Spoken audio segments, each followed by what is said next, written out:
3월 31일 91차 365 대화를 위한 성경 통독 시간입니다. 오늘 읽으실 말씀은 사무엘하 23장 24장이고 묵상하실 본문은 사무엘하 23장 1에서 7절입니다. 말씀의 개요입니다. 마침내 다윗은 모든 대적과 사울의 집에서 구원을 받고 왕권이 든든히 서게 되었을 때 감사의 시를 짓고 마지막 말을 남깁니다.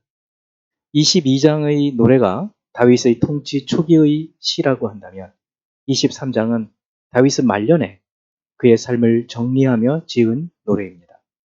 다윗은 하나님을 찬양하며 영원한 언약이 이루어질 것을 확신합니다.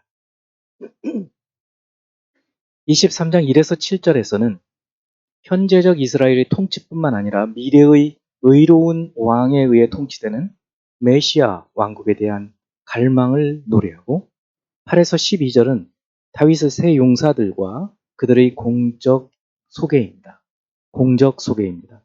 이들은 요셉, 바세벳, 엘르아살,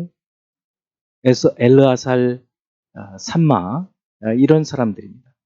13절에서 17절은 이들이 생명을 걸고 다윗이 마시고 싶어한 베들레헴의 우물물을 기러온 것. 18에서 23절은 이후에 아비새와 브나야의 공적 기록. 24, 39절은 그 외에 30인의 용사에 대한 기록입니다. 24장 1에서 9절은 이후에 다윗이 교만해져서 요압에게 인구조사를 하게 한 것을, 10에서 17절은 다윗이 자신의 죄를 깨닫고 자책하고 용서를 구한 것과 선지자 갓을 통해 제시한 세 가지 징계 중에서 하나님의 손에 빠지기를 바란 것을 다룹니다.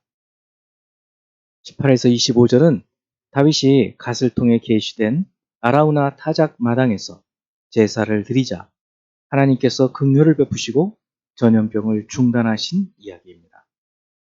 이제 예수 그리스도를 닮아가고자 하는 우리의 목표를 향한 여행을 위해서 질문하고 대답해보는 시간을 갖습니다. 첫 번째, 사무엘하 23장 2절.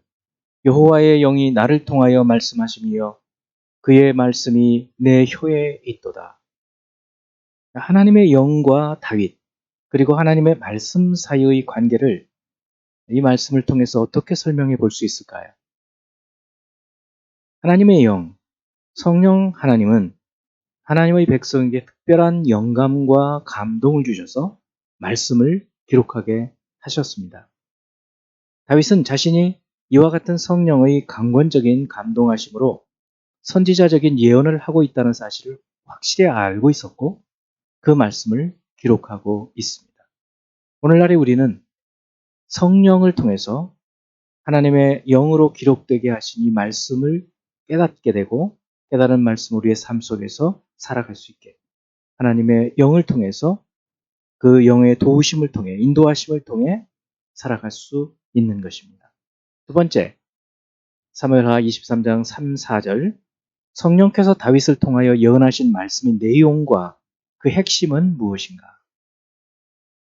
사무엘하 23장 3절 4절은 사람을 공의로 다스리는 자, 하나님을 경외함으로 다스리는 자여, 그는 돋는 해의 아침빛 같고 구름 없는 아침 같고 비 내린 후의 광선으로 땅에서 우미 돋는 새풀 같으리라.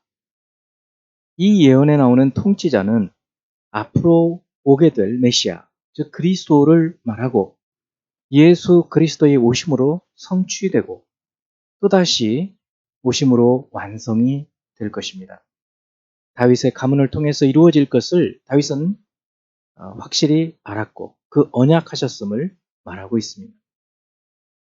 세 번째, 사무엘하 23장 39절 햇사람 우리아라 이상 총수가 37명이었더라. 다윗의 용사들을 기록하고 있는 맨 마지막에 우리아에 대한 말씀이 나오는데 우리아는 어떤 가문의 사람이었습니까? 우리아는 빛을 뜻하는 우르와 여호와의 단축형인 야흐를 결합해서 여호와는 나의 빛이라는 뜻을 가진 사람으로 그의 혈통은 가나안 사람 헷사람이었지만 그의 부친이 여호와 신앙으로 개종해서 아들에게 이런 이름을 지은 것으로 생각됩니다. 그는 참으로 충성된 장수였습니다. 네 번째, 사무엘하 24장 1절 말씀. 여호와께서 다시 이스라엘을 향하여 진노하사 그들을 치시려고 다윗을 격동시키사 가서 이스라엘과 유다의 인구를 조사하라 하신지라. 역대상 21장 1절은 사탄이 일어나 이스라엘을 대적하고 다윗을 충동하여 이스라엘을 계수하게 하니라. 같은 사건을 두고 사무엘 하에서는 여호와께서 다윗에게 명령 충동하신 것으로 기록하고 있는 반면에 역대상은 사탄이 다윗을 충동하여 인구수를 기록하게 계수하게 한 것으로 말하고 있습니다. 이것을 어떻게 설명할 수 있을까요? 사탄이 다윗을 충동해 인구조사를 하게 하는 것은 자기에게 이롭다고 생각했기 때문입니다. 하나님은 반면에 이스라엘이 강하고 교만해져서 하나님보다 군사력을 의지하지 못하게 하도록 다윗에게 이런 마음이 있었을 때 시련을 주어서 신앙으로 돌아오게 하려는 목적을 가졌지만 사탄은 오히려 다윗에게 타격을 주고 이스라엘에게 절망감을 주기 위해서 여호와를 떠나게 하려는 그러한 목적으로 이 충동을 한 것이죠. 하나님께서는 항상 자비로우신 동기에서 교훈을 주며 영적으로 성장시키고 또 겸손하게 하기 위해서 인구조사를 하도록 격동시켰다면 사탄은 악한 동기로 치명적인 타격을 주며 다윗에게 큰 상처를 주기 위해서 다윗을 충동했던 것입니다. 결국 하나님과 사탄이 동시에 다윗의 범죄에 관여한 것은 사실이지만 이 일을 통해서 성취하고자 하는 목적이 달랐던 것을 볼 수 있습니다. 다섯 번째, 역대상 21장 13절. 다윗이 가세게 이르되 내가 곤경에 빠졌도다. 여호와께서는 긍휼이 심히 크시니 내가 그의 손에 빠지고 사람의 손에 빠지지 아니하기를 원하나이다 하는지라. 이 인구조사 때문에 다윗에게 갓 선지자를 통해서 심판 세 가지 중에서 하나를 택하라는 말씀이지요. 그 가운데 사람에게 빠지는 것이 아니라 하나님의 손에 빠지겠다. 이 하나님의 손에 빠지고 사람의 손에 빠지지 않기 원한다는 말에 이 빠진다라는 말의 의미는 무엇일까요? 누구인가 빠진다는 말은 그 사람의 도움이 있어야 구원받을 수 있다는 뜻입니다. 사람의 손에 빠지는 것은 사람의 도움을 받아야 어려움에서 벗어날 수 있는 상황이고 여호와의 손에 빠지는 것은 여호와 하나님의 도움이 있어야 벗어날 수 있는 상황을 말하는 것입니다. 다윗은 하나님께 의지하기를 바랬던 것이죠. 이제 한 구절의 말씀을 묵상하며 교훈으로 삼고 기도하는 시간을 갖습니다. 사무엘하 22장 3절 말씀. 내가 피할 나의 반석의 하나님이시여 나의 방패시요 나의 구원의 뿌리시요 나의 높은 망대시요 그에게 피할 나의 피난처시요 나의 구원자시라 나를 폭력에서 구원하셨도다.